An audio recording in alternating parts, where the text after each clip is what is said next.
it's John and Mike, brew-dudes.com. One of Mike's favorite beer styles is cream ale, and we've only brewed 12 or so versions of this exact recipe for the channel. So what's one more, right? Right.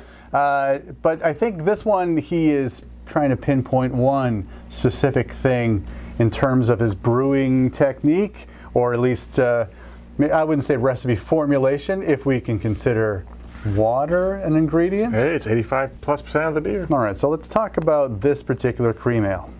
All right, let me give you the quick rundown on the recipe itself. So this is for a six and a half gallon batch, meaning at the end of the boil, 6.5 gallons. It's 10 pounds of Pilsner Malt and 2 pounds of flaked corn. 60 minutes. The hops was Tettnang, 2 ounces of Tettnang. At a really low alpha acid, actually. They're like 2.2% alpha acid. Those are the hops I had. But that's what went in for the hops. The yeast was 2 packets of US-05. Okay, just to make sure they were sort of older packets, so they went in. And this thing I was actually lagering a beer. I was fermenting a lager beer. So this went in that fridge at about 58 degrees Fahrenheit. And after a couple days, I turned the fridge up to sort of start the de-rest on the lager, but let this get a little bit warmer and do its thing. And then this was in the fermenter for only 14 days, which is a rarity for me. Usually I'm just lazy and it's in there for a month. So there's that. Let's just talk about the water for a little bit. So the approach I took on this beer is actually the approach that Gordon Strong takes with almost all of his water chemistry. What Gordon Strong does is he pre-treats his brewing water with acid, and he adjusts the pH of the brewing liquor of the water to 5.5, and then he adds calcium chloride or calcium sulfate, depending on what type of beer he's trying to emulate. And he doesn't add much. He has about 4 or 5 grams, and that's pretty much. And he's doing it to RO water. So I didn't use RO water for this. I used generic bottled spring water for this. But the reason being is because I could pull down the water analysis sheet, and all of the parts of the spring water is generally in the single digits? It's double digits, but like in the tens. It's not like low 30 ppm or 50. So, which is way better than our water, because our water is over 200 ppm of chloride and over 200 ppm of sodium. So the main point of this beer is, I remember someone had, the last time I made a cream ale, I wasn't really happy with it because I felt like the beer sort of came out a little bit flabby, a little bit lifeless, and I attributed that to the water, and I was probably using some blend of our tap water and whatever. Of course, yep. And no matter what you do with our tap water, unless you're going to like really dilute it out 90% RO, if there's too much chloride and sodium in with our water, I have found that really pale yellow beers just don't have a cleanness to them, a crispness to it, and sort of interpret that or just call that flabby. It just doesn't present itself as bright as it should. True. And so cream ale should be very bright. It should be very whatever. So I'll start the discussion there. Let me hear what you think so far about the beer, and then we'll go from there. Okay. So on the nose, is that a corn? Oh yeah. Okay. Because I'm like, 100%. There's a strong corn. The flaked corn is coming through. A little aroma there, like really strong. Well, this is two pounds of flaked corn too. Usually, I use like a pound, but I wanted to push it. Yeah,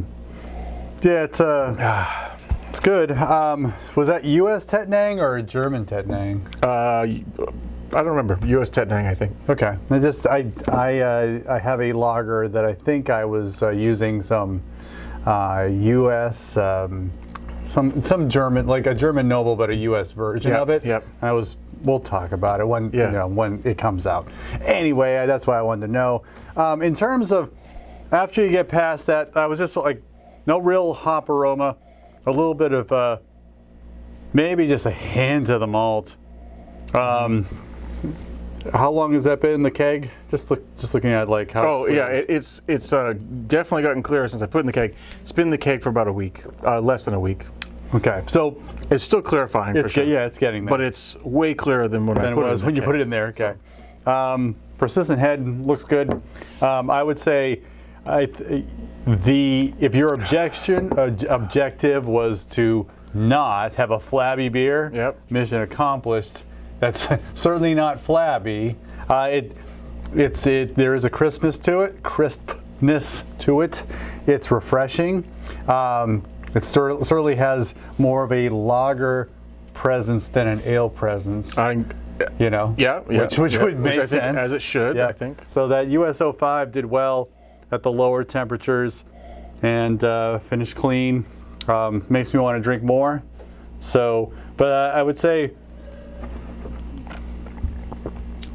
not a lot of. No, it's got like a lager aftertaste. There's not a lot of hop. Presence in it. It's just enough to like balance that's what cream ale is supposed to be an ale version of a lager beer. It's supposed to present that way, with maybe a little bit more of an ester profile from the yeast, but not to say that it should be estery. And I think that this sort of hits on that. I've never had the corn stand out as much as it does in this version, and I think maybe that has to do with the really cool start to fermentation. That the yeast was just maybe not blowing it off as aggressively as it would be if I was fermenting straight up at like 68 degrees Fahrenheit to start with. Yeah. I really like the way this is presenting for me personally. I think it's great.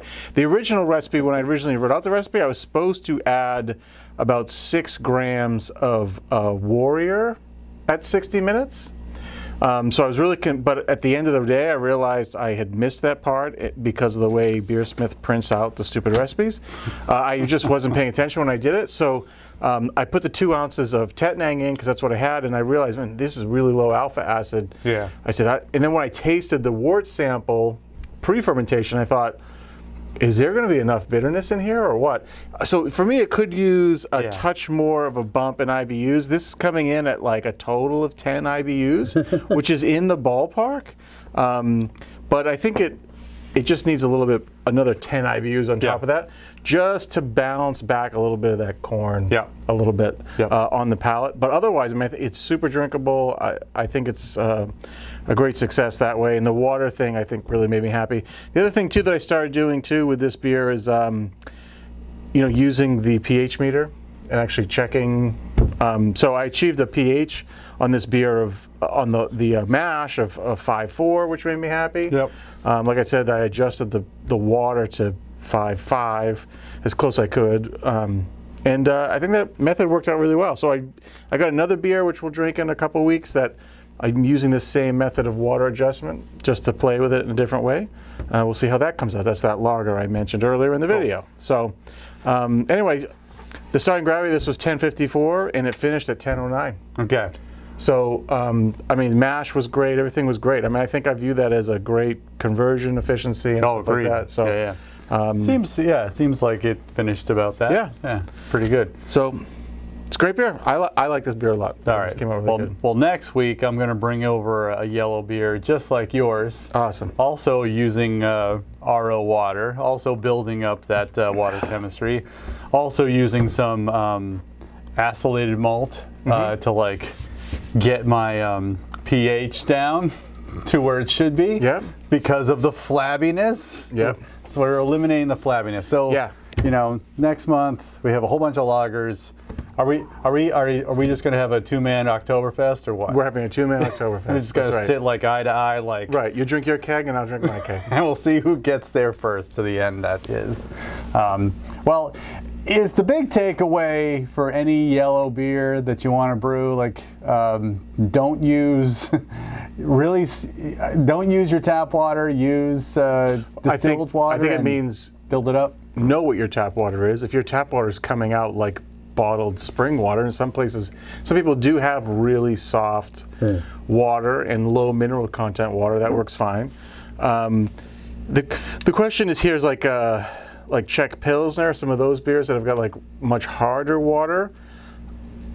I don't know.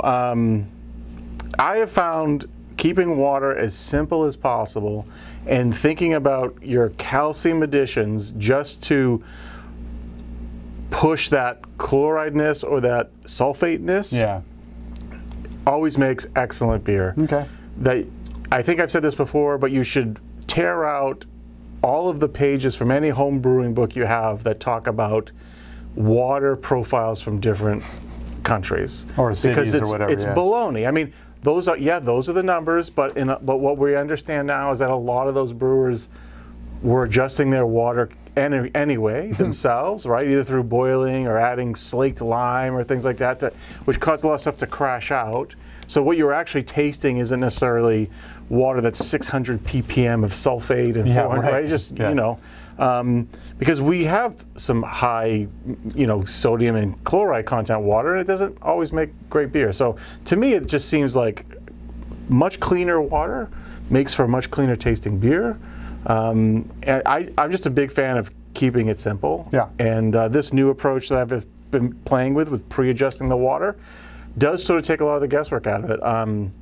And also the other thing that Gordon Strong does too, which I've played with in the past and I've been doing more now, is that method of adjusting the brewing water to 5.5 is also focused on just mashing the base malts. Yeah.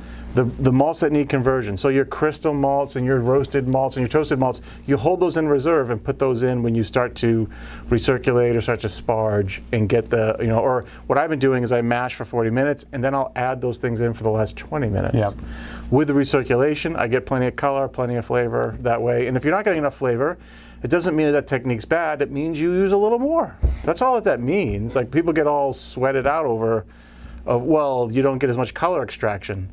Okay, then use more. Yeah. That's the easiest solution to that problem if you believe it to be a problem, right? Yeah. So, anyway, yeah. So I think you should use as clean a water, meaning as soft a water as possible for these light yellow beers. At least that's my palate. All right.